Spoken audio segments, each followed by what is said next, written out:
দেখো আজকে রান্নাঘরের কি অবস্থাটাই না হয়েছে, সমস্ত জিনিসপত্র নিচে নামিয়ে নিয়েছি। আজকে ভাবলাম সকাল সকাল রান্নাবান্না হয়ে গেছে, এখন তো আর রান্নাবান্না নেই, তাহলে আজকে রান্নাঘরের একটুখানি চেঞ্জ করা যাক, সমস্ত কিছু রান্নাঘরটাকে একটু সুন্দর করে ডেকোরেট করা যাক। তো সেই জন্য দেখো লেগে পড়েছি। আমি আর হিয়ান দুজনেই আছি ওখানে। ও আমাকে বলছে মাম্মা আমি তোমাকে একটু হেল্প করে দিই, তো আমাকে হেল্প করছে, একটু একটু সত্যি হেল্প করেছে, সমস্ত কিছু একটু একটু করে ধরে দিয়েছে আমি যখন যেটা বলেছি। আর দেখো সমস্ত জিনিসপত্র আমি নামিয়ে ফেলেছি নিচে। ওর খুব আনন্দ হয়েছে, আমরা যেহেতু এই ওভেনটাতে রান্নাবান্না করি, ওরও ইচ্ছে আছে যে ও মাঝে মধ্যে একটুখানি খেলা করবে ওটা নিয়ে, কিন্তু সেটা তো আর সম্ভব হয় না। আজকে যেই নিচে নামিয়েছি ওর ওই জন্য খুব আনন্দ হয়েছে, ও নিচে একটু খেলা করছে, বলছে মাম্মা রান্না করেছি খাও। তো সেই মতো খেলছে। আর আমি দেখো সমস্ত কৌটোগুলো নিয়ে এসেছি, রান্নাঘরের জিনিস তো একটুখানি তেল ছিটছিটে হয়েই যায়। আমি মোটামুটি 1-1.5 সপ্তাহ আগে এগুলো ক্লিন করেছি, তো ভাবলাম আরেকবার ক্লিন করে একবারে সমস্ত কিছু ঠিকঠাক করে রাখি। আর এই স্ল্যাবটাতে না কেমন 1 সপ্তাহ নাই যেতেই তেল চিটচিটে হয়ে যায়, খুব অস্বস্তি হয়। তো ভাবলাম এর নিচে কিছু একটা পেতে দেবো, আগে ছিল কিন্তু রিসেন্ট কিছুদিন আমি আর কিছু দিই না, কিন্তু খুব অসুবিধা হয়। তো ভাবলাম এই রেক্সিনটা আমার কাছে রয়েছে, তো রেক্সিনটা একটু পেতেই দিই এখানে। গরমে জানি না কি অসুবিধা হবে কি না, তবুও দিয়ে দিলাম। আর দেখো মোটামুটি আমার ক্লিন করা হয়ে গেছে, করে আমি গ্যাসের ওভেন টোভেন সমস্ত কিছু পরিষ্কার করে তুলে দিচ্ছি আস্তে আস্তে সমস্ত কিছু। আমার রান্নাঘরটা যেহেতু খুবই ছোট, খুব বেশি কিছু জিনিস তো এদিক ওদিক করা যাবে না। আমার এই গ্যাসের ওভেন টোভেন রাখার জন্য শুধু এই স্ল্যাবটাই আছে, কিন্তু আর সেইভাবে কিছু নেই। আমি আমার নিজের মতো করে একটু আধটু তাক তৈরি করে নিয়েছি।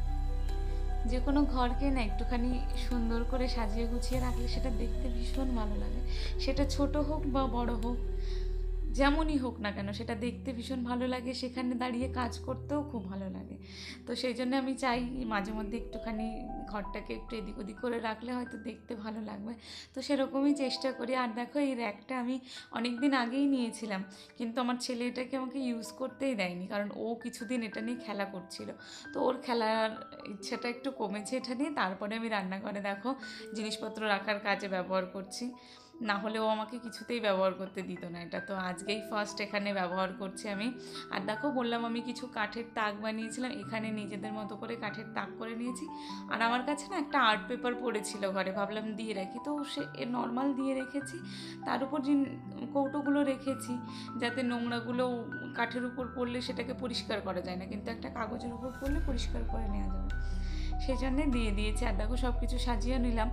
আর এই পর্দাগুলো না অনেক আগে নিয়েছিলাম আমি, কিন্তু টাঙানোই হয়নি, আজকে ভাবলাম একটুখানি টানিয়েও দিই, দেখতে ভালো লাগবে, তো সেই জন্য দেখো টাঙিয়ে দিয়েছি। আর ফিল্টারটা না আমার ওই ঘরে ছিল, বাইরের ঘরটাতে, নাহলে বাবু জল ফেলে দিত, সেই জন্যে ওটাকে আর এখানে আনা হয়নি। তো আজকে ভাবলাম ওটাকেও এই ঘরে নিয়ে আসি, জল আনতে যেতে খুব অসুবিধা হয় ওই ঘরে, তো ভাবলাম যে নিয়ে আসি এই ঘরেই রেখে দেবো। আর যাতে নোংরা না পড়ে তার জন্য একটা কাপড়ের টুকরো দেখো ওর উপরে দিয়ে দিলাম, যাতে নোংরাটা না পড়ে যায় ওর উপরে।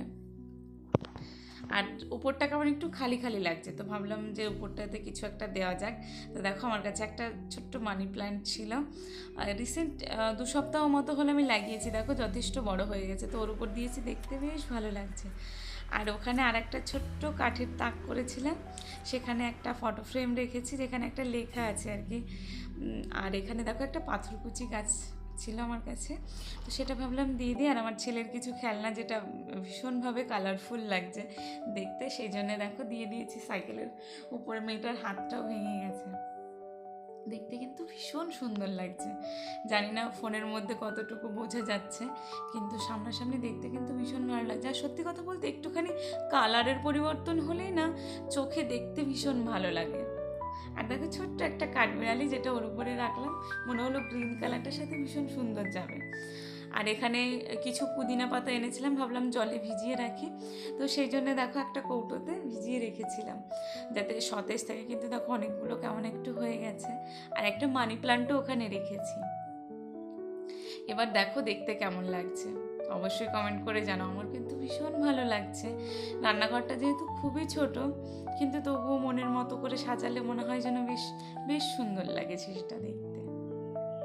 কেমন লাগছে তোমরা অবশ্যই কমেন্ট করে জানাও আমাকে। আমি তো আমার মতো করে আমার সাধ্যের মধ্যে যতটা সম্ভব ততটুকুই করার চেষ্টা করেছি। আর দেখো একটা বিফোর লুক তোমাদের সাথে শেয়ার করছি কেমন ছিল, আর সেটা আফটার লুকে কেমন হয়েছে।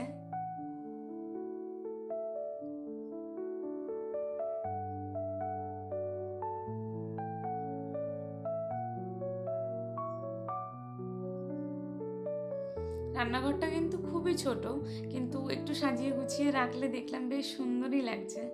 তো সেই জন্যই করার চেষ্টাটা করেছি। কেমন লাগছে তোমরা জানিও।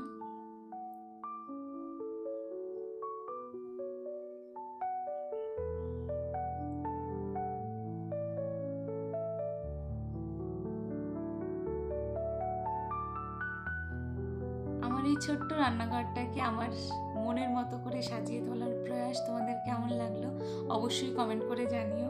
ভালো লাগলে অবশ্যই একটা লাইক করো, শেয়ার করো এবং কমেন্ট করতে ভুলো না। ভালো লাগলে অবশ্যই চ্যানেলটিকে সাবস্ক্রাইব করে পাশে থেকো। তাহলে আজ আসি, টাটা। আবার দেখা হবে নতুন কোনো একটা ভিডিওর সাথে।